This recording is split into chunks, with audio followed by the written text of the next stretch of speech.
thank you so much for being here this week. Number 119, we're going to talk about timeline. We're going to talk about the golden hour of fundraising and how important it is to successful fundraising in today's time. And before we get started, just want to say a couple things. We've got chat open. There's Q&A. Please, any questions throughout the time. If this is your first time here, I know there's some of you are, please welcome. We will get you in and out of here within the hour. We make that promise every week and we never go over.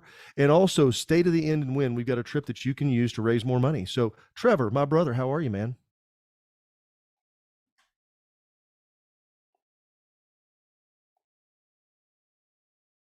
And can't hear you, Trev. I said, sorry about that. I said I should have come 2 hours early because, of course, you know, there's new chords and all that good stuff. But I'm just happy to be here. Thanks so much, everybody, for coming.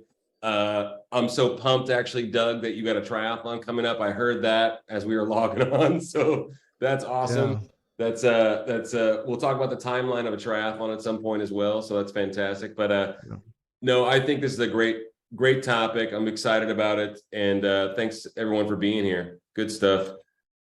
Rebecca, you know, I just want to just comment on something that you said. One of the things I think that, you know, I appreciate you being here, and I think this is a great time.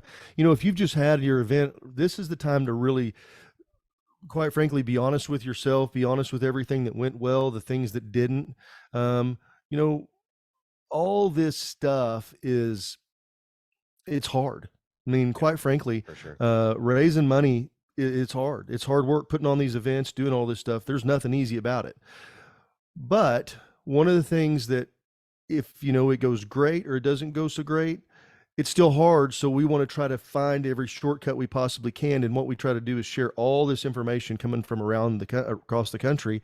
And, you know, we've been doing this for a little while, so we get to see some things that work well and don't. So I'm going to hop right into it, Trev. You know, we talk about timeline quite a bit, and we see a lot of train wrecks. I want to give you a couple of train wrecks to start with, and then we'll go into it. So organization has an event. They have 600 people in attendance, 600. Okay. Very well set up, well sponsored, well done. And they had this bright idea. They had a astronaut. Pretty cool. Get an astronaut come to your event. For sure. Guy talked for an hour. Followed that up with a politician. Guy talked for 30 minutes. Actually, I think it was closer to, yeah, he was like 45. Yep. When they finished talking, the 600 people turned into 80. It was late. It was after 9 o'clock. And they didn't stick to a timeline. Yeah. And so that's the kind of stuff we want to talk about. That way it doesn't happen. You know, we can do everything we can. You know, there are certain things, acts of God, things that we can't control. So we want to control everything we can. One of the other things that, you know, when we're talking about timeline is that everybody has a shorter attention span nowadays. I don't know if you noticed that. That's my big ad for today is we don't have the attention span. It's the goldfish. So we've got a really short amount of time that we've got. And I'd love to get comments on this. And, you know, if you agree, disagree, I want to hear all sides of it. But we advocate a couple things. Number one, when you're going to have your deal, raise money early, party late. Yep. Raise money early, why are we there? Late. Yep. Had they flipped that whole event I just told you about, and they had done their fundraising first, everybody would have stayed because they want to hear the astronaut. Now, I don't know if they want to hear the politician, but they want to hear the astronaut. Everyone would have stayed.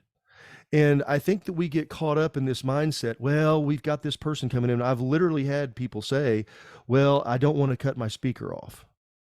Well, you do. Yeah, it's your event. Need to keep that brief. Yeah. Your event, they're honoree. Yeah. I mean, you know, we have a couple of organizations, the way that they did that, the way that they got around that, they would do these awards. In fact, they just had it this past weekend, very successful event. And they got caught in that trap one year where they had an honoree that didn't want to stop talking. So what they did was they videoed the honoree speaking. Yep. It did a Love couple of that. things. Number one, the person didn't have to worry about public speaking. So Yep. because if they weren't a public speaker and professional speaker, because the worst thing in the world is to get somebody up there that talks that doesn't know how to, or that ums and ahs and its and whelps and this, that, and the other. And it just kind of sucks the life out of your event, or it can. And it exposes them, really, your honoree, but they taped it so that way they had control of time. I just thought that was a brilliant idea. Then Yep. they brought the honoree up, made the award presentation, and that was it. And so that way they could say what all they wanted to say, keep them on task, and they could edit it. So edit it for time. So we talk a lot about the golden hour of fundraising, Mm-hmm. 60 minutes. Mm-hmm. Probably over the last 3 years, really, that 60 minutes has turned into 45. Mm-hmm. And so when we talk about a golden hour of fundraising, I'm saying a maximum of 60 minutes. Yep. 45 minutes is really where that key is. Now, that doesn't mean that you can't raise money throughout the time. I'm just talking about when you have somebody on stage, auctioneer, MC, whoever that is, who's actively seeking attention, seeking everybody's time, and raising money. Okay. So when we talk about a golden hour, and it's about where does that golden hour begin and when does it end? So those are just things that we've ruled. Anybody got any questions on those things, about the golden hour of fundraising and, you know, fundraise early and party late? Anybody? If you do, please don't hesitate. Or if you've got anything that's, I've had people, they say, Jason, because I always say you want to be finished with your fundraising by 9 o'clock. Yeah. Be finished with your fundraising by 9 o'clock. And they go, well, why? It's Friday night. People got t-ball games on Saturday morning.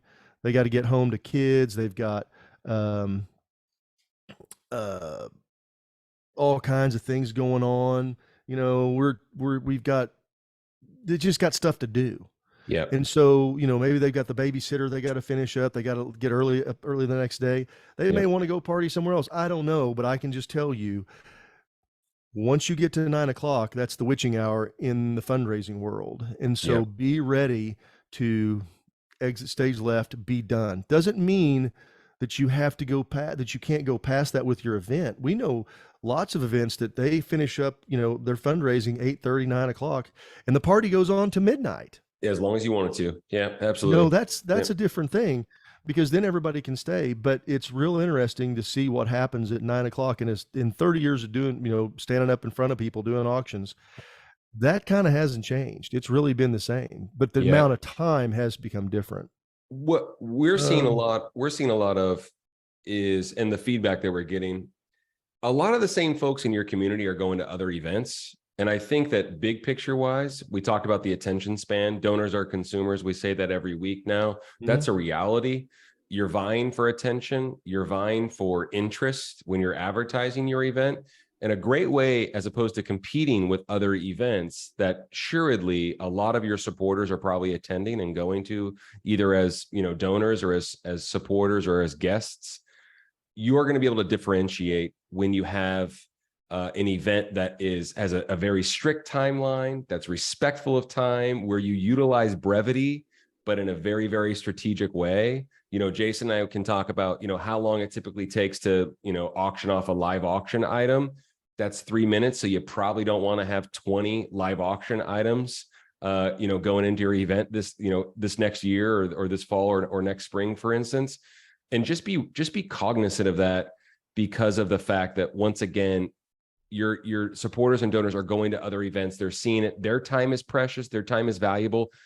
I wish we lived in a time where it wasn't ruled by our phones and, attention is getting pulled in a ton of different directions that doesn't have to do with kids and your personal life and all that good stuff. I wish it wasn't that case. And I wish that we could, talk for 6 hours at events about what, your organization is doing. But, we have a rule. It's like, once again, half as long. Tell that same story. It's impactful. You're talking about the work that you're doing, the work that you plan on doing, and why you're there to raise money. But do it over again and keep testing it and make it shorter, and use brevity as a tool to get your point across, a succinct point across. Well, it's Because pace. Yeah, I mean, I yeah, think your 100%. point is just There's a about rhythm. pacing. Yep. When you've got a rhythm and pacing going Yep. on, and we've got moving, that's energy. Yep. And if it 100%. gets drawn out, I mean, Energy. one of the Yep. worst things in the world that you can ever do is go, well, because there's stuff going to happen. I don't care who, there's going to be something that's going to try to throw a curveball at you to Yeah. get you off your timeline. Could be, the food service. You've got somebody, well, we don't know. Traffic was bad. We're trying to let people, I don't know what it could be, but to get you off timeline. And in my experience, every time some people get off timeline, Yep. they everything starts dragging out and it just gets bogged down. The And energy people get starts getting stressed sucked out too. of the room. Yeah, the People stress get level goes stressed. up. People are like, what are we doing? Yeah. Said we were starting this thing at 7 o'clock and now it's Yeah. 7:30. We were Yeah. going to have dinner at 7:15. Now it's going to be it's going to be 8:45. I mean, all Yeah. those things play into it. Yeah. Um, I want to mention Jamie has something a that good Jamie, question. yeah, Yeah. I think so. Jamie said, don't we want to let people get there and get a few drinks and get a Reception. cocktail and get a Yeah. buzz going? Yeah. I'm going to tell you, Jamie, that I completely disagree. And I'll tell you, I'm going to just give you some examples. That used to always be the common thing. Oh, let's get them loosened up and get them liquored up. Now, Mhm. I believe that, for the most part, not every event has to have it, but, people expect to have cocktails and to do that. But drunk people are the worst when it comes to raising money with, because they don't pay attention. Sure. Because once they get to a certain point in the buzz, they stop paying attention to what's going on and why they're there, and it becomes Yep. their agenda. Yep. And that's my experience. You get somebody who gets all liquored up and they raise their hand, hey, and I give you a specific example where a guy paid $50,000 for something because he was drunk and showing off. Went to the nonprofit, said, this isn't what I bought. I thought I was, and it was a trip, but it didn't have private. Didn't. He thought it had a jet with it. Mm. So that's what it is. Of It was a course he trip did. it was a really kicking trip, but he thought it had it because they said private travel. Well, Mhm. they meant private travel from the airport to the organization. I'm Yeah. like, you idiot. Yeah. If somebody has a private jet in a deal, they're going to say private jet 500 times. Yeah. Of course. But the guy was drunk. Yeah. Well, now I will tell you that the honorary chair picked up the phone, called the guy, said, get your checkbook out. You raised your hand, get your checkbook out and write the check. And he did, because he made a rear end of himself. And so I just think that you're better off to raise money early to avoid those situations. Anybody else here ever had a situation like that where somebody I think started everyone having, has seen that. Yeah. buyer's remorse when they sobered up? I've seen it multiple times. And you just don't want to get into a situation. So what I would suggest is sure, everybody wants to have a cocktail and start to feel, Yeah, like we're they're not having a good killjoys over time, here. Yeah. but we want to get things going really quick. Yep. And I'm just an advocate of raising money early, partying late, eating late, doing all those other things. People aren't going to leave, but even if you say, well, our program's going to go, we're going to have dinner at 7, we're going to start our program at 8, and we're going to be out of here by 9. That's awesome. It's kind Yeah. of a simple thing. Yeah. But those are some rules that I really believe that happen. And back to Trevor's part, brevity, keeping that pace. I really just think that's a huge piece of it, because we did some studies on this silent auction. And if you're not using software, I'm going to tell you, you should use software. I'm not advocating just for ours, whatever, but you need to do it, because what happens, you raise more money, number one. But Mhm. number two, everybody gets afraid of shutting down the silent auction. They'll say, well, how do we shut down the silent? Should we raise the silent? Should we, before this, your silent auction needs to be done and over with before your live and your fund to need and all that stuff starts. It just does. Mhm. And I'll tell you why. If Trevor has bid on 15 things and he wins them all, and he's going to say, well, it's going to cost me $15,000. And then he goes to the live auction, he's way closes. He may sit on his hands because he's going, I'm committed for 15 grand. I can't buy anything. And then Yeah. guess what happens? He doesn't win anything. And because we waited, you see what I mean? Yeah. Because he hit his, I'm just saying all those things matter. They You all want play a to, role. Yeah. yeah. And the other thing that we studied and looked at, people still wait to the last minute to bid on stuff. Mm-hmm. It's the eBay Because it's mentality. just, Yeah. it is. It just is what it is. But if you've got electronic bidding and you can close that bid, you don't have to leave it open until midnight to get the maximum amount of money. You're going to get the maximum amount of money when you say close, because how many of us have all seen, even back in the days before software, you'd say 5 minutes for the blue auction to close, five Yeah. minutes, and Yeah. everybody gets up and runs over to the table. Yeah. Okay. Yeah. Um, We can share a sample yeah, timeline, Laura, I will actually. Yeah. absolutely, when Yeah. we send this out, the Yeah. recording, we'll send the breakdown on a I timeline love just that as a idea. sample for you to work in. We'll put that in there for sure. We probably have one of Amy's timelines too, do we not? We've got tons of stuff. And, Yeah. this is really a guide, not the gospel. So you want to work it Yeah. around your Yeah. whole program. Yeah. You So, don't have to agree with us, but we do have well, you experience, do have to which, agree with yeah. us. It's our webinar. No, I'm just kidding. Yeah. Yeah. I'm kidding. Well, it's our party. But Yeah. no, and Doug, you had a really good question, Doug, about the live auction during dinner. Jay, give us some feedback about that I don't and your think it's a thoughts. problem. I don't think I so don't think either. it's a Yeah. problem at all. I've had Yeah. people go, "Well, golly, we're going to start." A lot of people wait till they wait till dessert. I Hmm. think it's okay to give people a little bit of time, because you got to get everybody served. Served. Because There one could of be the things, a it's a ton of folks. distraction. People Yeah. are looking for their food, and Yeah. there's things like that. But I don't think that's a problem. Hmm. I've done lots of events where, maybe and it all depends. Are you having a plated dinner? Is Hmm. it a buffet? Is it, somebody's going to go through the line? What is it? Now, if you've got people all going through the Yeah. line, and you got everybody stuck in line, yeah, you don't want to start your live event because your people aren't at Yeah. the table. But if they're at their table, I just don't think it's an issue at all. Yeah. I think, you can get going, because again, what else are they going to do? Yeah. They're going to sit there and just jabber with each other. Yep. So let's keep them on edge. I Yep. mean, we want to let them have that time to socialize. People go to these events to see and be seen. We want to have that, but we also want to make things move. We're there for a reason, and it's to fund raise, not just I fun, but Yeah. fun I love how raise. we're always bringing folks back to that. You have taught me that, Jay, over the years. It's like, hey, I want to swear. I'm like, let's cut the crap. We're here to fundraise. You know what I mean? It's like, let's go this direction. This is Doug, the only 10 direction. or 15% of your people are going to bid on the live auction anyway. Yeah, that's a good point. That's a good point. I mean, Brianna, that's just a kind of a general rule, but that's just the reality of it. Brianna had a If you're question if about you're a putting the paddle right stuff to raise. pull the right amount of money. Well, to give me some context, Yeah, Brandy. Brianna, do you mean Talking like about a during paddle dinner raise. or just doing it in general? Because Well, we're equal let's just opportunity do a sample. receivers. Yeah. Let's just do a regular deal. Let's just say it's Friday night, Friday or Saturday night. We're not doing it during the week. It's on a weekend. And let's say that we say we're going to have cocktail hours. We're opening the doors at 6, Mm-hmm. and we've got a cocktail hour from 6 to 6:30. Or VIP or Mm-hmm. whatever. Okay. With the auction, everything goes until 7. We start dinner at 7 o'clock. We get everybody seated. We know it's going to be a little bit like herding cats. It always is. You have the late people walk through there. They go ding, ding, ding, ding, with the Mm-hmm. deal. And then, but within about 5 minutes, they're hitting it with a hammer, bam, bam, bam. And finally have to get in and say, ladies and gentlemen, please take your seats. Okay. Yeah. We've all been there. We've all seen that happen.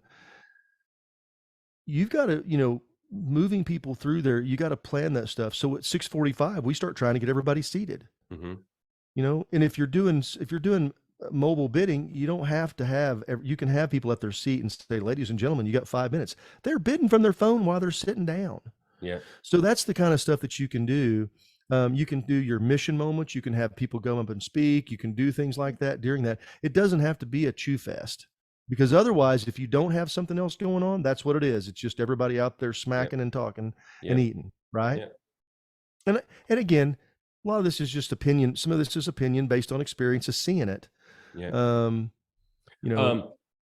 Andy, I love that. I love that thought. I think it's unique. As long as it doesn't take too long, having the band play a preview during dinner to give people a glimpse to the after party, it does make sense. It just depends on, when you're doing your live auction and all that good stuff. Because we were speaking to the advocacy of doing that, or efficacy, pardon me, of doing that during dinner. So it depends on your timeline, just making sure it's not too lengthy, of course. Brianna had a question, Jay, about the context we were asking for about the paddle raise, which we absolutely think that you should have one. We think you should have a sound. We think that you should have 5 ways minimum that you can raise money night of. But okay, timing let's wise, answer Jay, a question about the fund to need. Let's answer that. Yeah. I don't think there's a best time. I'm going to give you an experience share. So, because some people will say we do the fund and need first. Yeah. Some people will Yep. say we do it in the middle. Some Some people people will do it at say the we do it end. at the end. Yeah. I know probably 5 auctioneers, and I know at least they'll all give you 5 different answers, and they're Exactly. convinced that they're right. Yeah. Okay. Yeah. There's not a right way. There's not a wrong way. It's your way. Yeah. It's Okay. the And that's atmosphere where of you've your got to event. feel, Yeah. it all depends. I'll give you a great example. A couple of years ago, I was doing an event before I hung my microphone up and put my gavel down for the last time. I went in we had a very powerful speaker. I mean, she was powerful. It was an incredible story, and it led right to the mission moment. And I said, I think we need to raise money right now. Mm-hmm. You just felt right. The It felt right. atmosphere. Yeah. Did we raise any more money than we did the year before, the year after? Quite frankly, we didn't. Yeah. We didn't. I'm just going to Yeah. tell you, we didn't. I know the numbers before and I know the numbers after, Yeah. and we didn't. It didn't change it one bit. Yeah. Then we went and did the live auction, and then we cranked on right on through. So my point of that is, I don't. I don't think that it has a time, as long as you keep it within that golden hour, that Yep. timeline. Yep. As I long as you're don't keeping that in agree mind with where you attention. split it up, okay, where you split up all the fundraising throughout the night and you try to do, well, we're going to do our live auction, then we're going to do the golden ticket, and then we're going to do, we're going to play heads or tails, and then we're going to come over here and we're going to do a fund and need, and you're splitting it all up and doing that. Keep all your fundraising within that hour. I mean, that means 45 minutes start to finish, you're done. That doesn't mean you can't do some games. That doesn't mean you can't do your silent auction within that time. That's not what I mean. But when your auctioneer, MC, whoever it is, gets up there and says, "Ladies and gentlemen, it's time to have an auction," that's when the clock starts. Yep. Or you're saying, "Hey, it's time to get the golden ticket. We're going to do a raffle." Yep. That's when your clock starts. I Yep. mean, put a timer on it, and that's when it goes. Yep. I And love you that. can really back out, because if you're doing a golden ticket, and we had an event the other night, they had to sell 53 tickets for $250 a piece to sell 100 tickets. They did it. So to sell the 53 tickets, it took him about 8 minutes. Okay, at $250 a piece, that's $12,000. It's definitely worth the time. So it took him about 8 minutes there. He sold, I think, 6 items at live auction. Several of them had multiples, but each one of them, we include that was 3 minutes. And then he did a fund to need and raised $50,000. Probably had that wrapped within 45 minutes. 45 minutes, Yeah. start to finish. It was done. Yeah. Yeah.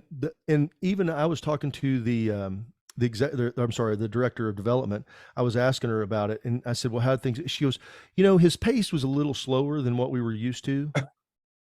But she said, "We got nothing but compliment." And Yeah. she was thinking a timeline. This is the same person that I had where the auctioneer was, she was like, "Yeah, because she was so stuck on her timeline." Don't Yeah. understand when I'm Good, in a talking good about way. timeline. You got to was raise well money when coached. you're there to raise money. But she was Yeah. like, "I don't want the guy just sitting there Yeah. banging away for hours at hours, begging for every nickel. She was Let's well keep the coached. pace." Yeah. She wants to keep the pace. I want to get to Rebecca's question, Jay. Take a look at that about the 10 p.m. thing, and we can address that. Amy, we think, great question. Appreciate it. There's flexibility here, but 5 ways to raise money minimum, and you can get very creative and you can go very in depth. Sponsorships and underwriting, we think a revenue enhancer like a golden ticket is a great option. Silent auction or vacation station, which is synonymous with an online auction, a live auction, and a fund to need. We can put in another caveat with there could be an interactive game like Last Champion. I know some folks like heads or tails, stuff like that, but there's maybe 10 different ways that you could mix and match some ideas there that can be very, very profitable. We're equal opportunity receivers is at least what we want folks to be, right? And never turn their back just because, like Jason said something about auctioneers. 5 auctioneers, a question about where the fund and need should go. They're going to give you 5 different answers. Well, same consultants or people or quote unquote experts or what have you are going to say, "Oh, you don't need a silent auction anymore." And we're actually seeing things sold in silent auctions at greater value than we've ever seen before. ever. Let's bring in Jason's more. been, Their stuff is selling in the silent auction for more when you put the yes, right stuff in there. Sells for more yes, than what's bringing the live auction, correct, which is correct. which is And then absolutely the backwards of what we would have said 5, 10 years ago. totally. And people are saying things like, oh, well, you need to have the fund and need first before the live auction because we want to capitalize and get as much money because we don't want the live auction items pulling money out of the room first and blah, blah. And I'm saying, well, okay, but why don't you have some live auction items that people want? And they'll be motivated and inspired to bid it, Yeah. on them. Why don't you advertise these amazing live auction items properly pre-event to get folks excited and stoke the fire to come and support the event? You know what I mean? So there's flexibility there. Please always keep an open mind. I think rigidity is a horrible character trait in general. It's especially horrible in fundraising. Until you set the timeline. Yeah. And then be militant about it. Yeah. But I want to go back to Brianna just because I kind of gave a roundabout answer on the fund to need. Okay, please. Yeah. Within that 45 minutes is where you want to do it. So let's just say, for example, that you're going to use a golden ticket type raffle, where you sell 100 tickets for $100 or 100 tickets for 250 or whatever it is you've gotten that set up. You got that. So you're going to, if you've sold them all, that's awesome. But maybe you haven't. Maybe you only sold 70 of them. You got 30 of them left. Your auctioneer gets up there and said, ladies and gentlemen, it's time for the golden ticket raffle. I've got 30 of them left. Hands will go up. You start counting the numbers. We just raised $10,000. Everybody give yourself a big hand. Okay, we got the auction. You do the auction and you sell your however many items, and somebody asks a question about how many, and I'll come back to that. And then when you finish that up, what I like to do in that case is we need to have what we call a mission moment. I don't want to go from just sold the last auction. Way to go, everybody. Okay, who wants to give me $50,000? I think, my experience is we need to raise the roof, and then we want to settle them down and bring them back in and get back to the emotional part. Okay. We've had fun. Hopefully, you've had a successful live auction. You want to do all that. Now we've got to get them back into that for the fund to need. Even if you do the fund to need first, it's really up to you and what you've got going on. Without more specifics about your event, I wouldn't be able to comment on it one way or the other. But I will say, do it within that golden hour. Yeah. Get all your fundraising the money out of the way. You can do it within that golden hour, long story short, as well, though, right? It's not just do it, but it can, anything can be done. Brianna, I'm going to go ahead and plug Jason's time because we both give it away for free. You can schedule a free coaching session to go in depth on any of these topics with Jay or myself. And I would say that with Rebecca. If you need this stuff we're talking about and you guys go, there's more stuff here. Yeah. Let us know. We'll work. It's free. That with You're not going to get pitched. Yeah. It's okay. We're here to help, and we do it every single day. Jason and I meet with folks and coach folks that don't even have events yet, that are such, young nonprofits. You just simply go to our website. You can click on free coaching and schedule a time. We're available as early as next Wednesday because Tuesday's a holiday. We typically do a lot of our coaching on Tuesdays and Wednesdays, but we're flexible. So just go to hcafundraising.com and you can check that out. That's super easy. No pitching, no plug, yada, yada, yada. Thank you, Laura. Appreciate you. I want to just hit something real quick that Audrey brought up. She was Audrey, asking about how many live auction items should there be. And Audrey, the only reason why I asked, because I was just curious, like what your organization does, like what kind of mission you're funding and what we're funding with your event and whatnot, just so I can get an idea, like what access, because like if you're a school, it could be like a parking spot, or like, we could sell things that have to do with the principal or whatnot, or, you know what I mean? There's always access with different organizations or folks that are on your board and committee as well that we can access. So, okay, let me just say something real quick. Beautiful. Yeah. How many items can you have? How much time do you have? And how much money do you need to raise? Totally. Always back to the numbers. So we don't want to just sit here and go. I mean, I've done auctions where, we had 3 items and raised $150,000. Yeah. I've also done where I did 50 items and we raised $80,000. So, I would not recommend doing 50 items. Every item has its own, every auction has its own very specific thing, and it was 20 years ago. So please don't do that. Yeah. But let me give you a real quick the deal. 5 years ago, I would have said 12 to 15 items. As like probably in 2018, 2019, 5 years ago, I would have said 8 to 10. Yeah. I'm going to probably say 6 to 8 now. Yeah. So let's think about that. 8 times 3 is 24. So you got 24 minutes of live auction. Yep. Okay. Maybe you got 9. And that means that's selling doubles, that's selling duplicates and all that stuff. And unless you've got a slowest auctioneer on the planet, that's plenty of time. Sure. Okay. But that's a good rule of thumb. So we're talking about 6 to 8. Then you've got, 5 or 6 minutes, that you're going to have for your, hopefully, if you're doing like a golden ticket. If you're not doing something like that, you need to, because it raises a lot of money. Mm-hmm. And then your fund of need. Yeah. The fund of need is going to take 5-10 minutes, because you're going to have a mission moment. You got to do something to get people's focus back on what you're doing, Yep. and quantifying that number for them. So I'm not giving $10,000. I'm sending 10 kids to camp. Yep. They want to know what they're doing. So you're quantifying that, get that mission moment, bring them back home. If this is where you've got an emotional story to tell and about the power of your organization, that's when you want to do it. Yep.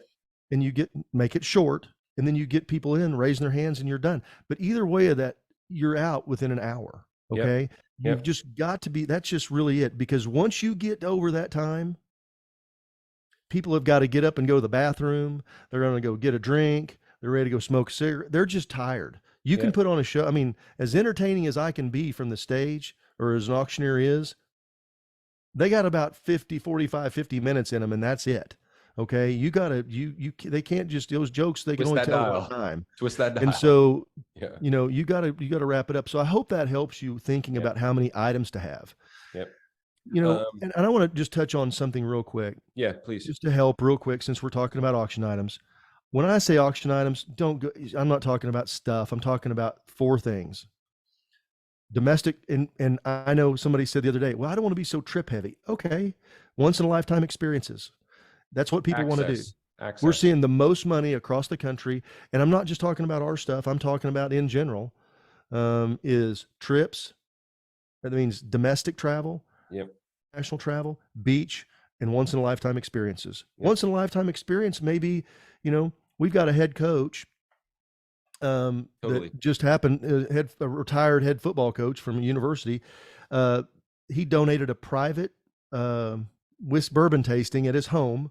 Really cool thing. Mm-hmm. That's a once in a lifetime experience. For sure. I mean, if you know him, it's a really cool Or deal. you know of If him, you're a yeah. fan of any kind, you Mhm. want to go hang out with Mhm. this guy, him and Yeah. his wife, and they do it at their house. So those things are really, really, Yeah. really good. Krista, you had a question like, we got rid of all auctions altogether. Hey, I'm cool with that. I think that's cool if that works. However, big picture, I'm not arguing at all with that. Big picture though, and we're talking about auction items for the live and what have you, and that can bleed into silent/online items. Are y'all seeing a lot of advertisements for like Airbnb and VRBO and Expedia and experiences and getting your family together and getting outside and this and that and the other thing, and people traveling in groups? Y'all seeing that a lot? Because I sure see that a lot. So if that's the if unless I'm crazy, people are wanting to move about, go do things like Jason said, like once in a lifetime things. That sounds like it's probably easy for us to say because we're in the trips and experiences and tour, operating, space. But that being said, the folks are going to buy those trips and experiences and tours. They're going to buy it no matter what. So either they're going to buy it from you and leverage their giving budget with their travel budget, or they're going to buy it from one of those organizations that I just named off, like VRBO or Airbnb or Expedia or Booking.com. So if you give them the opportunity, also what's kind of cool with just marketing and attention and the phone and everything is that you can take these really cool experiences, these curated items, and you can use them as clever advertising tools to get folks inspired to come to your event, to buy tickets, to buy tables, and to bid and give. That's a very sounds simple to a lot of folks viewing this, and that doesn't mean that you're not a prolific fundraiser if you haven't done this before. It's another feather in the cap, so to speak, to use really cool things. A fun band that you've never had before is a great advertising tool. So can auction items. They can be really, really great advertising tools to get folks inspired to come, because once again, we said this, 35 minutes ago, folks are going to a lot of events in your community and supporting other organizations. Differentiation is better than head-to-head competition, especially with consumers synonymous with donors these days. So being different once I call it the pink elephant in the room full of gray elephants, that really inspires folks and gets their attention. And that's what we want. When we get their attention, we can tell them a story, we can get them to care, we can get them to give. Stealing that from Lance, our buddy Lance, Jay. I Yeah. love that. But that being said, Well, and Chris, then I just want to yeah, mention something real quick. yep, Not having a live auction is fine. You still have to have a timeline though.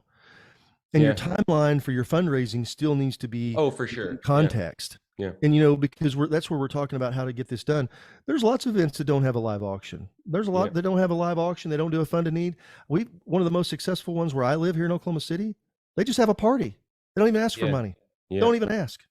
They have a party. Now it's expensive to get in the door. yeah. I mean that it's not for the faint of heart to get a table at this place, but it's a Mhm. party. It's a heck of a party, and they raise a ton of money. Mm, And so, but they still have a timeline, and that's where I think we kind of get out of that's a it's biggie all there. about what you can do and what your goal is, guys. I don't Trevor's always Yeah, we talk about keeping the math. I'm not an yeah. accountant. Remember I'm the married math. to a CPA, but I'm not Yeah, one. But yeah. I'm a math guy.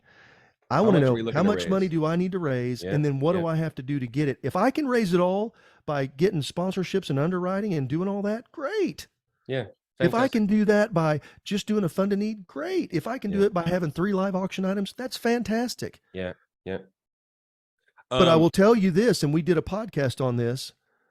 There's so much money out there in the system right now, and if you're not big time. tapping into it, because I want to give you an example of where we've seen people where they're not having a live auction of fund to need. They just do a silent auction because we're seeing for the first time ever, things are bringing more money in the silent auction than they are in the live auction. Crazy, crazy. I've never seen anything like it. Let's talk about that really quick because I actually want to get to Rebecca's question. She had a really good question about. I have something I'm just Well, really, let's really just let's talk keen. about this, then we'll get to the question. Yeah. Yeah, yeah.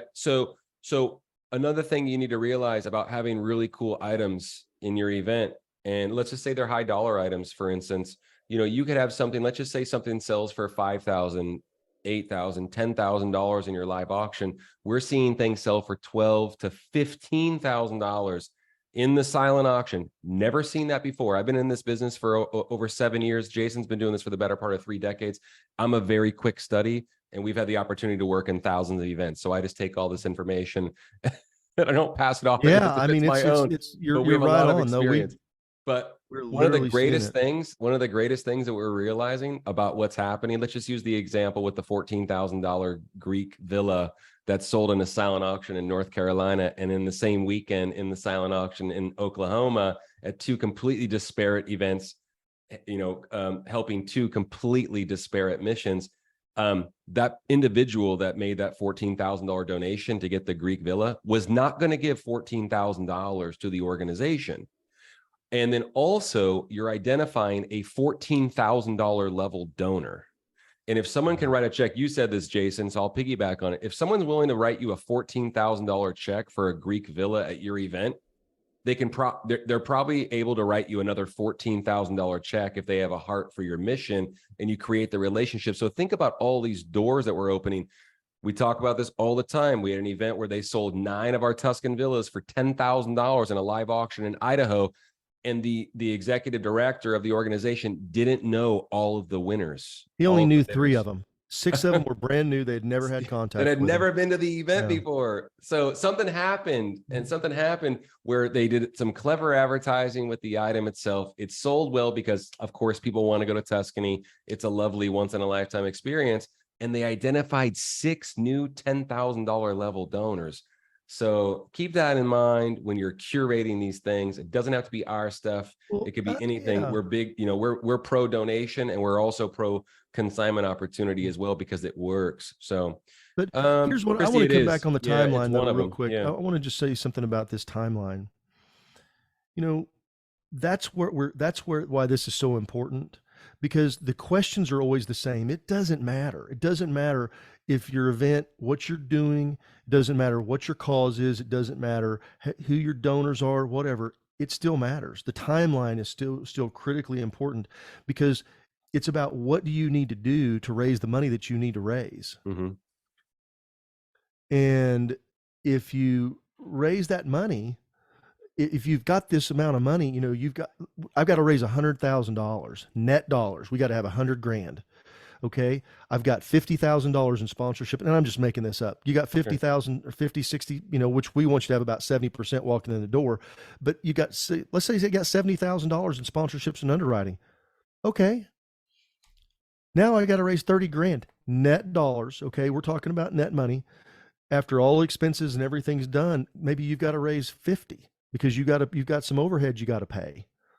I Yeah. don't know what that is. I want you guys to think that way and go, I've got this much time. Now, what do I have to do in there? If that means all I'm going to do is a fund a need, great. If that means I'm just going to play a game, that's great. That means you don't have to do anything because you've hit your number. You've got your timeline down. You've got everything ready to go. We're just going to go have a big party. Fantastic. Whatever that is, but just get your time down, stick to it, and don't let up. Less is always more. You, Mm. the idea, the events people want to go back to are the ones where they didn't get enough. And I think that's where you're finding out, Rebecca. You start at 7 a.m. and went to midnight. Now, I don't. It sounds to me like this was kind of a There's a different kind of lot a going on fundraiser, there. Yeah. a lot going on. Yeah. But yeah, you always want to leave people wanting more because what do you want whenever somebody leaves your event? The next day when they wake up, they go, "Man, that was a great time. I can't wait to go again next year." Yeah. Yep. That's what you're looking to do with your people, to do Yeah. that. They It- felt good about the mission, yeah. felt good about their time, that it was well spent, and they left, going wanting more. So Yeah. that's what we're trying to do. And it doesn't matter if it's, a very small event with 50 people in it or one with 500. It's Hmm. all the same thing, what people desire. You might disagree with this, whoever is listening. Jay, I want to know if you disagree or not, but we had remember Jake from the CEO of my local chamber, a lifelong friend. They have a scholarship fund, and they were doing a scholarship recognition dinner and a fundraiser in the same night. And it worked somewhat, and it just wasn't, crushing that ceiling, so to speak, that we wanted them to break through.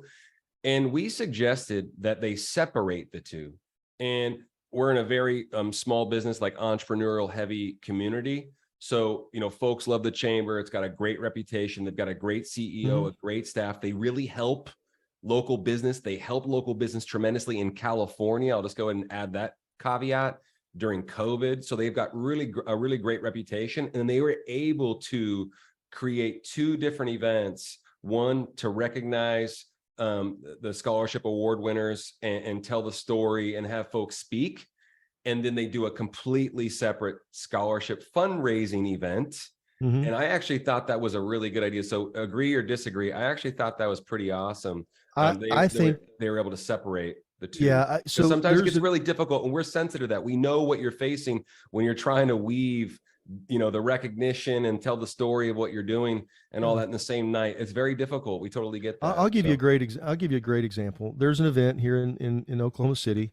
It's a junior tennis league, NJT, and they had this event, and they were trying to have all the kids there and raise money, and just they had all this stuff going on, and they would bring a tennis pro, I mean, they've had yeah, Brad uh, Gilbert, I remember. Yeah, yeah, they yeah. had, all these great tennis I like people would Brad. come in, and that's kind of how Yeah, they'd get their celebrity to do that. Um, so they've got these tennis greats, or whether they're players, coaches, whatever, come in to speak. But they were like, "Well, we want the kids to have a part of that." And I said, "You've paid for this person to come in. They're not just showing up; they're paying them." I yeah, said, "Have a party, have a separate party just for the kids. yeah, Let the kids be engaged, and that way they can be kids, because you got, you know." You're trying to get 40, 50 kids in there from the ages of 7 to yeah, 12. yeah, They're going to be running all around like, I mean, yeah, they're not going to sit there and be prim and proper the whole time. They're kids. So why yeah. put them through that? And Good don't, call. your donors that are trying to raise the money, yeah, they want to see the kids and they want to see that represented. But I said, let's split those up. And so they Yeah, did. And it was monumentally successful because they yeah, had all these more tables that they sold, raised more money. The kids had a lot better, more fun because they were able to come. yeah. And one of the things that was real interesting, and I want to say this very thoughtfully, because this is one of the things that I kind of took away. You had all the kids were there, well, so were their parents. Mm-hmm. So now you've got parents that can't afford to send their kid to tennis. That's why they're there to raise the money for this. And then you got somebody over here spending $10,000 like it's nothing. It becomes a weird kind of a deal. So then you've got people that hold back from giving because they didn't want to seem ostentatious and they didn't want 100%. to do that. It literally had some people say that. Yeah. And so, That's very I understandable. think you got to just depend on what you're doing. I mean, Mm-hmm. depends on what your mission is, depends on how if you need to split something up and do something different. I mean, there's lots of people have. In fact, we were talking this the other day that you went to one. You went to an event. It was a bingo night. Yeah. Yeah. It was a fun. They raised some money, but it wasn't like some big, super big fundraiser. It was just a Yeah. fun time. It was a Yep. reason to get this membership of this organization together, get everybody there. They raised a little bit of money, but they really had fun and were able to have fellowship and socialize. Yep. Do they have another fundraiser? Yes, they do. Do they raise a lot of money in that fundraiser? Oh Yes, my they do. gosh. Yeah. Yeah. But it's just Yeah. it lets you reach I out to a I different love crowd as that. As long well. as you're not losing money, I love stewardship events like that where you're Yeah. recognizing, having fun, doing bingo. They shut down a brewery on a night the brewery wasn't even open, and they gave you beer tickets, and they had live music, and they had food, and they were able to bring in some local vendors. I thought it was really cool. They raised a bunch of money, like for an event like that, I say a bunch of money, but not like $250,000 or anything like that. But it was cool. And once again, they weren't losing money, and it was another opportunity to get creative about putting the mission out there. And this also, I'm going, kind of macro here, Jay. I still have something I want to get back to with a question, but you and I were just talking about this recently, where we're not talking about being weird, you know, Yosemite Sam risk takers. We're not talking about that. It's okay to take No, calculated risks, and I think a don't calculated do risk. anything risky. Yeah. Yeah, I think a calculated risk is synonymous these days with being creative, because doing things the way you've always done it isn't necessarily going to be a recipe for success moving forward. So I think people are really open to creativity. What's funny, Rebecca, you see, you were asking about how to get your sponsors back, and you said, I mean, someone chased them off. We don't need to get into details or anything like that. If you want to set up Yeah. a coach, yeah, if you want to set up a coaching Yeah. call, Well, I'm I happy to think you hear got you a out. Yeah, lot to unpack, yeah. Rebecca. But So set it but up with us. We'll be glad to help you yeah, unpack that and do that. my big point with that would be, when you're having conversations with those sponsors, again, handle the topic head on. Don't run. I'm not presupposing that you wouldn't, but handle the topic head on. Oh my gosh, hey, listen, I'm inspired to make sure that never happens again. And I would immediately go back to, this is what we're doing to make sure that never happens again. Great. But think about, this is what we've, what our, who our mission impacts, what we're doing, and moving forward with this event, and why your dollars are so valuable to us to be a sponsor again, this is what we are going to be doing.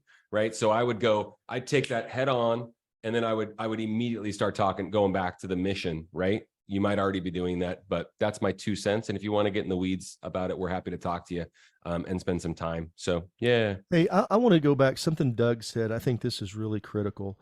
If you're not using a run of show sheet for the people that are running your event, Yeah. you need to do one.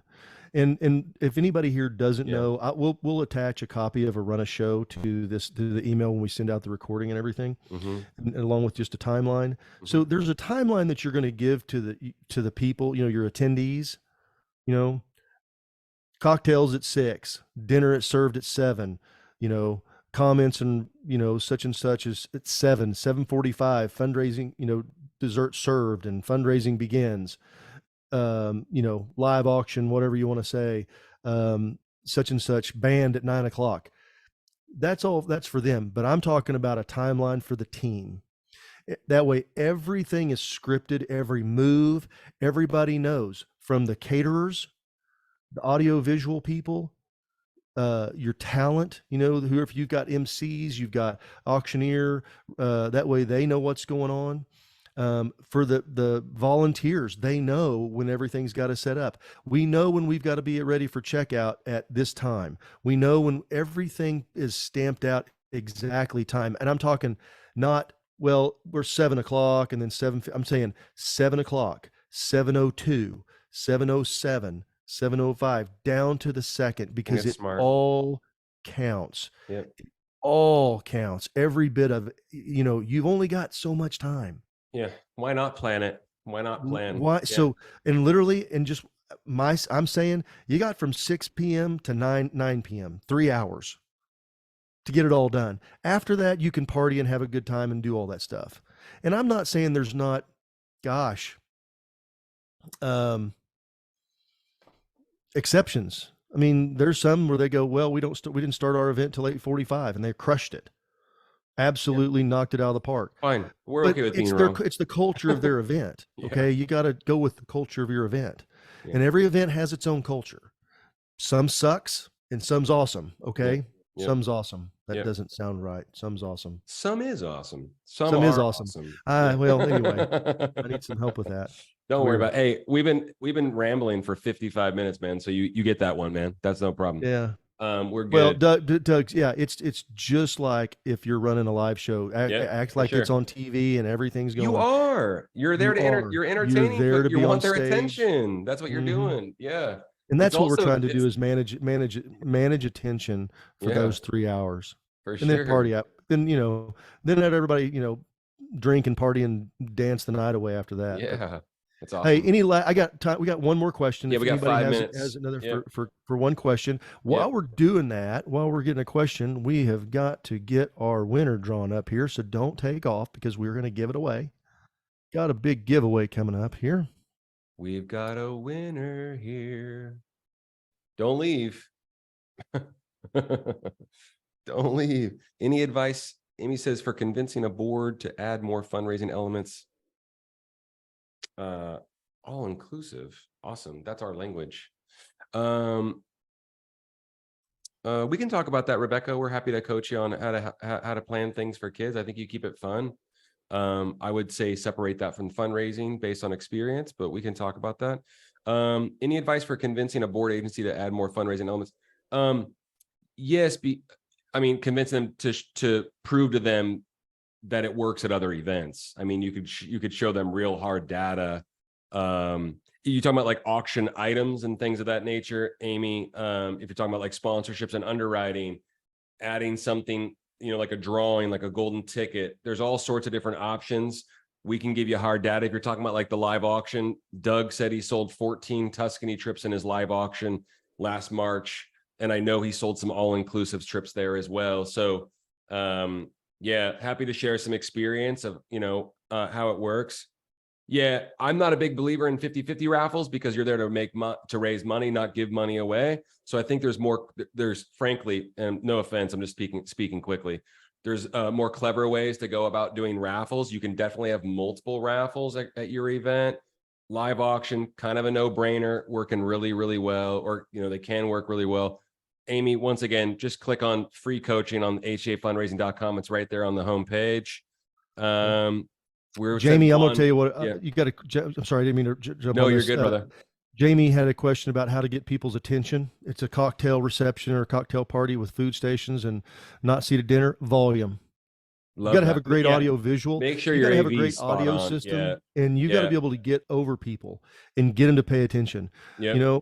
We didn't get to one thing, and I'll just tell you real quick. Don't ever, ever, ever do a casino night and open the casino until your fundraising's finished because you'll never get people off there. Yeah. They're They're going to be on the gambling, tables. winning nothing, Yep. paying nothing, doing nothing except doing it, and you can't pry them away. It's the craziest thing I've ever seen. Hey, Yep. we've got a winner. And sorry about that. again, More questions. Yeah.